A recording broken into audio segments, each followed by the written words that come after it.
Entrevista Venevisión. Líder en opinión. Por tu canal independiente, Venevisión. ¿Qué tal, amigos? Muy buenos días, bienvenidos a Entrevista Venevisión. Tal como lo anunciamos, ya está aquí en el estudio con nosotros Henry Ramos Ayub, secretario general nacional de Acción Democrática. Gracias por estar aquí con nosotros. Muy buenos días. Gracias por la invitación. Hemos estado muy atentos a todas las expectativas que hay de se reanude el diálogo en el país. Y voy a citar algunas de las declaraciones que ha hecho el arzobispo de Mérida, Baltasar Porras, que dice: es necesario que el diálogo se reanude, hay que dialogar por encima de todo, aunque no se haya obtenido nada, que los radicales no decidan. Estas fueron parte de las declaraciones que él ofrecía, haciendo referencia a la necesidad del diálogo en el país. ¿Cuál es su postura ante estas declaraciones? Sí, esa es la posición correcta, es la que nosotros en la mesa de la unidad compartimos, y la casi totalidad de las organizaciones políticas. Y por cierto, ojalá que a propósito de esa declaración muy oportuna y muy pertinente de Monseñor Baltasar Porras, que sí es un hombre que ha demostrado no solamente como arzobispo, no solamente como presidente de la conferencia episcopal que fue, sino mucho coraje, por ejemplo, cuando estuvo en Cuba, en una reunión de sacerdotes y obispos de América Latina. En la propia Cuba habló del régimen cubano y habló del régimen venezolano con mucho coraje. Y lo hizo aquí en Venezuela, enfrentar al gobierno de Hugo Chávez durante toda la duración de ese régimen. Pues bien, ojalá que ahora los radicales de la oposición, los perdonavidas que creen que cualquier reacción de racionalidad de la oposición es entreguismo, es colaboracionismo, es corrupción, es entrega, es venalidad, ojalá que a Monseñor Baltasar Porras no lo muelan por haber dicho lo que nosotros en la mesa de la unidad compartimos 100%. ¿Y por qué, si lo comparten, no ha habido esa voluntad de reanudar las conversaciones con el Ejecutivo Nacional?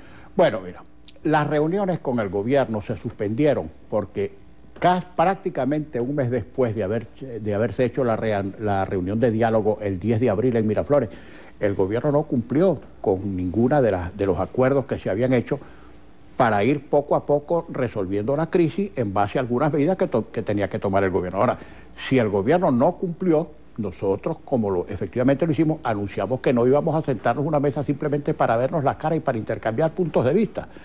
O el gobierno cumple y todo lo que se planteó en el diálogo depende de decisiones del gobierno, o simplemente no hay más diálogo. Bueno, estamos en ese punto. El diálogo está congelado, como ha dicho Ramón Guillermo Aveledo, no liquidado ni finiquitado, y cuando el gobierno esté en disposición de cumplir, liberándose de las ataduras y de las dependencias que tiene de su lado, porque yo he dicho que Maduro es el principal preso político que tiene este país, cuando el gobierno tome las medidas que tiene que tomar, entonces nosotros reanudaremos el diálogo para ver si es posible seguir avanzando en esta línea. Y dentro de la oposición también existen chantajes. El presidente de la República también ha dicho que hay muchos chantajistas dentro de la oposición. Bueno, mira, radicales, yo no utilizaría ese término, pero radicales hay en el gobierno y en la oposición. Esto es una verdad del tamaño de un templo. Y hay, desde luego, quienes cuando no pueden imponer su visión de las cosas, recurren a todos los medios, sea en el gobierno o en la oposición, para desacreditar al otro. A esto hay que acostumbrarse. Esto ocurre en la cotidianidad. Eso es verdad. Ahora bien, si en la oposición hay algunos sectores que no creen en el diálogo, pues están en entera libertad de expresarlo así. Lo que no puede ser posible es dividir el argumento y decir, cuando yo voy a Miraflores a hablar, eso es bueno, pero cuando van los otros partidos a hablar, eso es malo. Por ejemplo, apenas se produjeron las elecciones municipales, eso fue en diciembre pasado, fueron a Miraflores a hablar con Maduro, Antonio Ledesma, todos los alcaldes de la oposición y los gobernadores, y a mí me pareció muy bueno.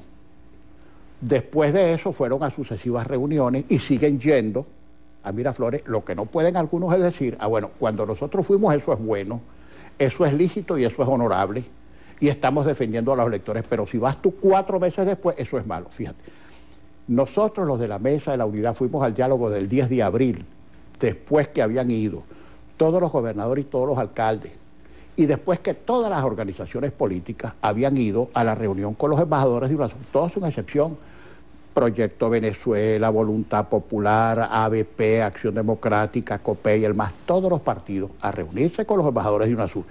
Después de eso se produjo el diálogo del 10 de abril. al que fuimos todas las organizaciones excepto Voluntad Popular, ABP y Proyecto Venezuela, en una posición que es absolutamente respetable porque están en libertad de no ir. Ahora, repito, insisto en el argumento, tú lo que no puedes decir es divido el argumento, cuando yo voy es bueno y cuando tú vas es malo. Eso en primer lugar. Y en segundo lugar, respetar la decisión. Si el que decide ir va, pues no lo critique, respétalo, así como nosotros respetamos al que no va. Hablando de la agenda de Miraflores, el día de hoy está previsto a las 11 de la mañana que se instale el Consejo de Estado, y una de las prioridades que se han planteado es la transformación del Estado y cómo reanudar los diálogos de paz. ¿Usted cree que la oposición estaría dispuesta a aportar ideas para la transformación del Estado? Pero bueno, si es que la oposición no forma parte del Consejo de Gobierno, porque nosotros no somos el gobierno. El gobierno hace propuestas, las rectifica, da un paso adelante, 4 para atrás, algunos de los lados. El gobierno lo que tiene que decidirse a hacer de una buena vez es, en materia económica, tomar las medidas que tiene que tomar, porque el gobierno se está hundiendo económicamente por perseverar en un modelo que es a todas luces inviable. Es económicamente inviable, que saquen sus cuentas. Cómo está el endeudamiento, la inflación, la depreciación de la moneda, el costo de la vida, el desabastecimiento, etcétera, etcétera, etcétera. Ese es el resultado económico de decisiones políticas. Ahora bien, si no corrige, va a empeorar. Y en materia política, la solución es muy fácil: admitir que el otro existe, escuchar las propuestas que la oposición hace, porque nosotros no queremos que el país se desintegre, nosotros no queremos heredar un país inexistente, o que haya que construir desde el subsuelo hacia arriba porque todo está destruido. Nosotros queremos recibir democráticamente, cuando corresponda, un país en las mejores condiciones posibles para salir de este atolladero. Ahora, que el gobierno entienda que el hecho de ser gobierno significa que tiene que tomar medidas políticas, medidas económicas, etcétera, etcétera, y que no puede estar preso de sus propios radicales. Si la oposición se puede dar el lujo a veces, de ser víctima de sus propios radicales, que demostradamente ha quedado en evidencia que no tienen razón por las vías que han propuesto, el gobierno, en cambio, no se puede dar el lujo de ser víctima y de estar preso de sus propios radicales, porque por el hecho de que es gobierno y tiene que tomar decisiones, pese a lo que sea.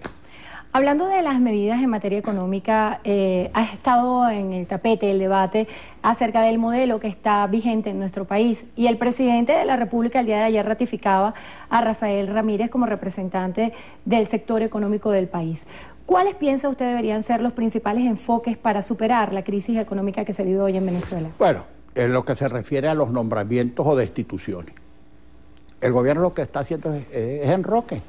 Pasa un ministro de aquí para allá, un presidente de instituto de un sitio para otro, rotando.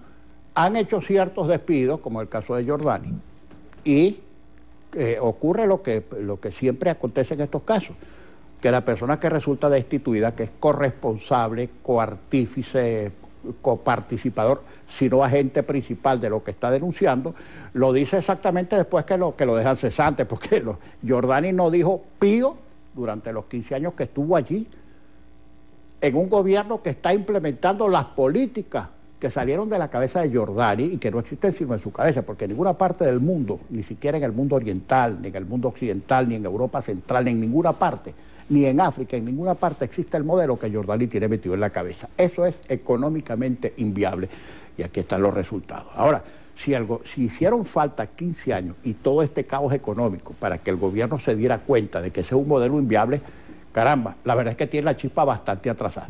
Pero el gobierno tiene que entender y que aceptar y que rectificar, como dicen los cristianos, y eso vale también, por cierto, para la oposición: confesión de los pecados, contrición de corazón y propósito de enmienda. Si no hacen esas 3 cosas, estamos liquidados. Ahora, el gobierno tiene que rectificar prontamente porque económicamente se está desplomando. Hablando de la situación de la MUT, el día de ayer se llevaba a instancias internacionales la situación de Venezuela en la vocería de Ramón Guillermo Aveledo. Esto lo señalaba el Ejecutivo Nacional como una campaña internacional para desprestigiar su gobierno.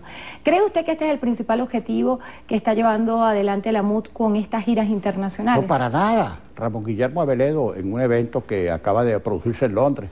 En mi caso, yo estuve la semana pasada en una reunión del Internacional Socialista, de la cual soy vicepresidente y en la cual ejercí un derecho de palabra para denunciar por enésima vez la dramática situación política, económica y social de Venezuela. Ese es nuestro derecho constitucional.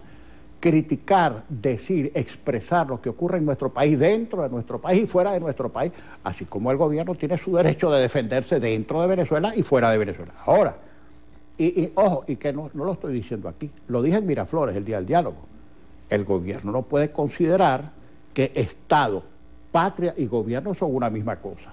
Entonces, si yo hablo mal del gobierno con todo mi derecho y con todas las razones que tengo para hacerlo, yo a la vez soy entonces enemigo del Estado y antipatriota, porque ellos creen que la patria es el gobierno. No es así, no es así. El gobierno es un ente perdurable, perecedero, que está allí transitoriamente, y es labor y función de la oposición analizarlo, criticarlo, contraproponer. Ese es el papel de la oposición, así como el papel del gobierno, es defenderse. Ahora, si cada vez que uno habla mal del gobierno, que hay muchas razones para hacerlo aquí o afuera, van a decir que uno es enemigo de la patria y no te van a dejar entrar al país y te van a abrir una investigación penal, eso es fascismo puro. Eso es fascismo de izquierda, como también hay un fascismo de derecha, porque hay fascismo de los dos lados.